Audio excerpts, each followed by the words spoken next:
Labsiin beekuni labsii faalama naannootti hojii wal qabatu kan balfa gogaati.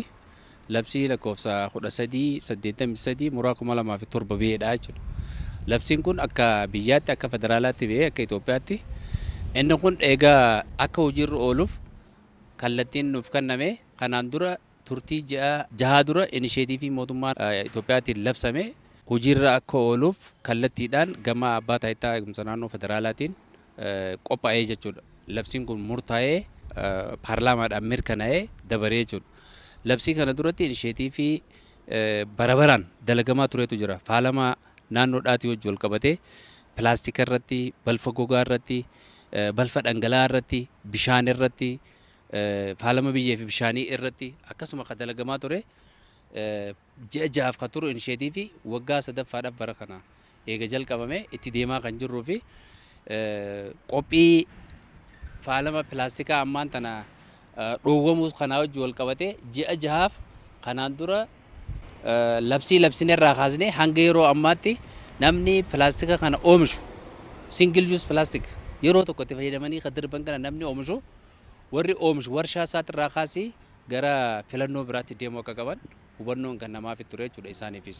Warra itti fayyadamuufis yeroo adda addaa deebineeti akka godina keenyaattis hubannoo kan turre akka Oromiyaattis kan namaa ture akka biyyatti illee kan namaa ture. Kanaaf nutis amma yeroo ammaa kana akkuma haala qabatamaa godina keenyaatiin akka biyyaatti kan labsamee dhorkamaa jiru already ni beekamaa jira. Feestaala kana fayyadamuun biyya teenya keessatti malee biyya biraa muuxannoos fudhachaa turre kan argine keenyuma ollaa keenyaa kanatti laastika single use namni fayyadamu jechuudha. Kun kan godhamuuf waan biraatiif miti.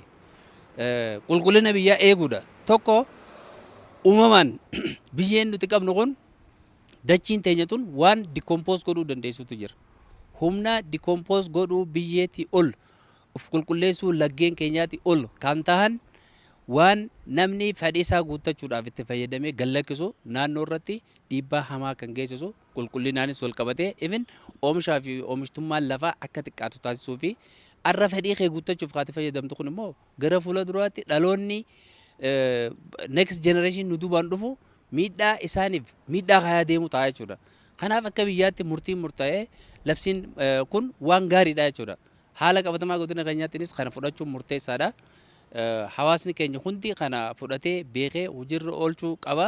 Faayidaan nuuf jechuudha deebi'ee dhaloota boru dhufuu fi qulqullina keenyaa fi oomishtummaa biyya keenya dabaluuf barbaachisaa baay'ee murteessaadha jechuudha.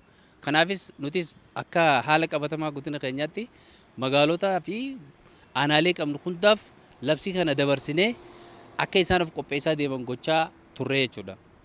Kanaaf wal qabatee magaaluma Ciroo kana fudhatanii yoo laaltan taate labsii fudhatanii labsii kanarratti wanni dalaganii audioodhaan keessa deemanii hawaasa kakaasaa turanii jechuudha. Akka hawaasni hubannoo argatu moontaarboo fayyadamanii hubannoo uumaa turanii jechuudha. Kanaanis amma jijjiiramni jiru ni jira. Haala qabatamaa magaalaa keenyaa kanaa yoo fudhatanii ilaaltan filannoon dhufee jira jechuudha amma. Feestaala kana alatti kan feestaala irraan ta'in kan namni deddeebi'ee fayyadamuu danda'u kaartoonaan waraqaa irraa kan tolfamu magaalaa kana keessatti fudhatanii yoo ilaaltan warri duraan feestaala dhiyeessu filannoo sanitti galanii kan naannoodhaa wajjin wal deeggaruutti galanii qopheessaa jiran jechuudha. Irra deemnee ilaalaa turre kaleessa abbaa taayitaa eegumsa naannoo fi magaalaa Ciroo wajjin taanee ilaalaa turre. Asumatti warri dhiyeessitoonni godina kana keessa magaalota jiraniif raabsaa turan amma qophii godhanii jiranii jechuudha. Magaalaa gadii kana dheenyee ilaaluu dandeenya. Bakka isaan irraa raabsanii filannoo biraa jalqabanii jiranii asittis jalqabamee jira jechuudha. Namni qajeelfama kana fudhachuu didee adabbiin taa'ee jira jechuudha. Labsiidhaan murtaa'ee jira, qajeelfamni itti ba'ee jira. Namni dhuunfaadhaa tokko qajeelfama kana cabsee feestaala fayyadamuu qabatee yoo kan deemuun taate kan yoo argamu taate fedhu jumaa haa ta'u waan fedhamee feestaalatti qabatee yoo kan deemu ta'e qarshii 2,000 hanga 5,000 isaa adabsiisaa jechuudha. Kun waan amma jalqabbiidhaaf itti deemamuutti jiru jechuudha. Kana booda amma har'arraa eegallee hojii nuti hojjechaa jirru adabbiidha jechuudha. Hojii hubannoo uumuudhaa kanaan duratti itti deemnee akka ajaa'ibaatti itti deemnee dhaabbatee jira. Kana booda hawaasni keenya beekuu qaba jechuudha. Filannoonis jira waan ta'eef filannoo sanitti fayyadamuu qaba malee pilaastika kanatti fayyadamuu qabu. Warri immoo dhiyeessitoonni fi abbootiin qabeenyaa mana wanni isaanii keessatti ol kaayatanii feestaala kana ka gurguran yoo ka argamu ta'e Isaanawwan kun qarshii 50,000 fi sanii ol isaan adabsiisaa jiru. Namni keenya feestaala kana fayyadamuun fayyaa namaatii wajjin wal qabatee akka amma nuti ilaallu miti jechuudha. Wanni feestaala ta'e kun irra caalaan isaa almost karraa dalagamu soorsiin isaa jechuudha. Haftee nadaaja jalaa difdif hajaamu san jalaa dalagamaa jechuudha. Petrooleemii of keessaa qabaa jechuudha. Wanni kun jimaa nuti itti qabaannu kana wajjin wal qabatee jechuudha. Hammi turtii ati jimaa miicee isaa wajjin goggogsitee tuttuqaan inni qabu kun feestaalli hamma tuttuqaa isa wajjin qabu carraa kaansariin qabamu kee bal'aa ta'a jechuudha. Fayyaa keetiifis rakkoodha. Fayyaa namaatiifis rakkoodha. Akka badhaadhinaatti badhaadhinni dhala namaatiif waan guddaa hawwaa jechuudha. Fayyaa keetirraa naannoon kee qulqulluu katee hawwataa katee jireenya dhala namaatiif mijataa ta'e gochuu kan dandeenyu yoo naannoon kee qulqulluu ta'e qofaadha jechuudha. Naannoon keetis feestaala kanaan akka malee miidhameeti miidhagina silaa qabu kana dhabee argamaa jechuudha. Kana qofaa miti. Beellanni adda addaadha yoo fudhattanii ilaaltan sa'a aannanii miikkaa nyaata. Re'ee nuti foonsii nyaannu kun miikkaa nyaatte jechuudha. Aannan ati dhuydu kun sa'a aannanii jalaa ka miikkaa nyaate san jalaa ka ati dhuydu carraan saanii san mataan isaa kaansariin qabamuu bal'aadha. Carraan namni aannan san fayyadamu kaansariin qabamuudha bal'aadha. Carraan namni re'ee feestaala nyaatte foonsaa nyaachuu saniin kaansariin itti dhufuudha bal'aadha jechuudha. So heelzii fayyaa qofaa wajjin waliin finnee yoo laallu taate carraan fayyaa namni keenya akka harkatu taasisuudha badhaadhee fayyaadhaan arguun murteessaadha jechuudha. Kanaa wajjin wal qabatee ummanni keenya faayidaan inni irraa harkatu guddaadha. Gama fayyaatiin qofa fudhannee yoo laallu taate. Gama miidhagina naannootiin qofa waliin finnee yoo laallu ta'e naannoo qulqulluu taate keessa jechuudha. Bakka adda addaatti yoo dhayitanii ilaaltan naannoo Caataraa, naannoo karaa afaan ganda keessa yoo dhayitanii ilaaltan irra caalatti diisha galaanaaf tolfame kana fudhattan miikkaadha qacufu irra caalaa isaa jechuudha. Mana fincaanii kan balleessaa jiru miikkaadha. Hoteellan keessatti haa ta'u manneen nama dhuunfaa keessatti haa ta'u ni cuqqaalaa jechuudha. Kunis qulqullinaan hojii isaa akka hojjetu gochuu keessatti gahee guddaa qaba jechuudha. Kana malees feestaalli nuti fayyadamnu kun galaanaanis ta'ee waan adda addaatiin gama ooyiruu qonnaa keessa deemaa jechuudha. Ooyiruu qonnaatti yoo dhaqu biyyeen hin nyaatu dikompoos hin ta'u yoo xiqqaate foolsilii dikompoos ka ta'u waggaa 500 itti fudhataa jira saayinsiidhaan. Foolsilii dikompoos ka ta'u sanuu tiruulii osoo hin ta'in akka dikompoos ta'ee fakkaatee ka ta'u gara waggaa 500 itti fudhataa jechuudha. Hiddi biqiltuudhaa biyyeedhaa hojii akka ol hin ta'in godha. Niiturantii silaa biyyee keessaa midhaan fudhatee oomishaa fi oomishtummaatti si kannu san akka inni hin arganne taasisaa jechuudha. So kana jechuun maal jechuudha oomishaa fi oomishtummaan qonna keenya lafa nuti qabnu kanarraa argannu akka gabbuu taasisaa jechuudha. Beelada keenya irratti soo dhufne aannan silaa horiin san fayyadamu miikkaa kana fayyadamuudhaan oomisha inni kannu san akka hin kennine taasisaa jechuudha. Gabbu'a.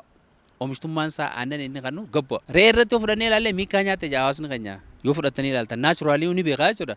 Miikkaa nyaatte jaa nama qaqallaadhaanu maal jaan. Horiillee yoo isii nyaate re'eellee yoo nyaate akka waan siistama garaa kana keessatti bilook godhu hin gabbatu jechuudha. So faayidaa kana hunda argata hawaasni keenya. Kana miikkaa kana fayyadamuu dhabuudhaan yeroodhaaf wanni inni fayyadamu kun hangam takka isa miidhaa akka jiru beekee anaa fi kajoo san fudhatee itti fayyadamu ofiisaatiif ofirraa dhiisee aadaa godhatee waan silaa isatti fayyadamu san filannoo biraatti fayyadamee jireenya isaa tarkaanfachiisuu ni danda'a. Peeparii dikompoos ta'uu jira naachuraalii kan dikompoos ta'utu jira jechuudha. Dandeettiin biyyeedhaa kan dikompoos godhuu dandeessu jechuudha. Haala salphaa ta'een waraquma kanarraa akka baakiitti tolfamee kan itti fayyadamantu jira. Ani amma fakkeenyaaf chaayinaatti barachaa ture. Kaartoonatu jira kan of kennamu kan itti fayyadamna jechuudha. Kan bitatteetis fudhattee deemtuun sanii ala fudhattee deemuu dandeessu biyya sun keessa hoggaa gabbuutus miikkaan fattashameeti achumatti maqa malee fudhattee biyya keessaan seenuu dandeessu. Kaartoona kanatti si kannanii kaartoona kanaan fayyadamtee waan barbaaddu hunda magaalaa keetirraa magaalaarraa suppermaarkeetirraa kanaan dhiyeeffattaa jechuudha. Akka barbaaddee bakka barbaaddeetti darbuu hin dandeessu isallee seeraan qabda. Biyyeedhaa hojii ol argee karaa gabaabaa ta'een dikompoos ta'a biyyeetti jijjiirama. Gabbina biyyeetiif faayidaa qabaa jechuudha. Miidhaan feestaalli kun fidu ana miidhaa dhuunfaanis na miidhaa akka hawaasa Harargeettis miidhaan harraan gahaa akka Oromiyaattis akka biyyaattis miidhaan feestaalli kun dhaqqabsiisu miidhaginarraa kaasee waan reefu himaa jiru kana hundaa wajjin wal qabatee ana miidhaa kajoo beekee hawaasni keenya waan isa miidhurraa fagaatuu danda'uu qaba. Ofiisaatiif jechuudha. Osoo karaa adabbiitti karaa maaliitti hin deemne. Kana cabsee yoo kan deemu taate immoo seeraan qophaa'ee jira jechuudha. Abbaa alangaatiif labsiin kennamee jira. Qaama seeraa bira gahee jira. Akka biyyaatti hojiirra ooluu qaba jechuudha labsiin kun. Hojiirra ooluu qaba. Hojiirra kan oolchu immoo qaama raawwachiisaa kana nuti jechuudha. Nuti waan kanaaf jala buuneeti itti deemaa jirra. Keessattuu magaalota irratti carraadha jechuudha. Carraa kanaan namni waan kana fayyadamee kan deemu ta'e ofiif adabbiidhaaf qopheesse osoo itti himtu jechuudha. Akkuma nama ibiddarraa osoo qabanii ofiisaatiif ibiddatti deemuuti jechuudha. Ofiisaatiif balleessuu san ittiin dhiifnu qabneeti maal goona qarshiidhaan adabnaa jechuudha. Hanga inni irraa baratu. Nama dhuunfaa yoo ta'e qarshii 2,000 hanga 5,000 adabaa deema. Karaa takka yoo ta'e garaagarummaa qaba jechuudha. Yeroo duraa yoo ta'e 2,000 si adaba. Lammaffaa yoo ta'e ni dabalamaa jechuudha. Sadaffaa yoo ta'e hidhaallee fi duubaa qaba jechuudha. Hanga waggaa 5 seensisa. Seera duratti dhiyaattee murtii harkachuu dandeessaa jechuudha. Abbaan alangaa kana fudhatee nus ni hordofamnaa jechuudha seeraan. Akkamitti labsii kana hojiirra oolchanii kan jiru. Kanaaf magaalota wajji waliigallee already labsanii jiranii isaan hundi irra caalaa magaalaa irratti hojii qabawu feestaalli magaalaa keessaa ba'ee baadiyyaa seenaa shaqqattan jiru hunda irratti sakatteessatu gaggeeffamaa jiru kana booda irraa wali qabama. Wali qabamu qofa osoo hin taane ka'anitiin fayyadama jiru shaqqata isaa keessatti ka gurguru adabbiidhaa hojirraa wali qabama jechuudha. Yeroon isaa kan namte dhumtee jirti waan ta'eef. Kana booda amma kaleessa ilaalaa turre kaasii kana booda adabbiidhaa jenneen guyyaan isaa dhumee jira jechuudha. Harree yoo itti dhaqamee hin kaasin ta'e adabbiidhaa wajjin adabamee kaasee maqsaa jechuudha feestaala.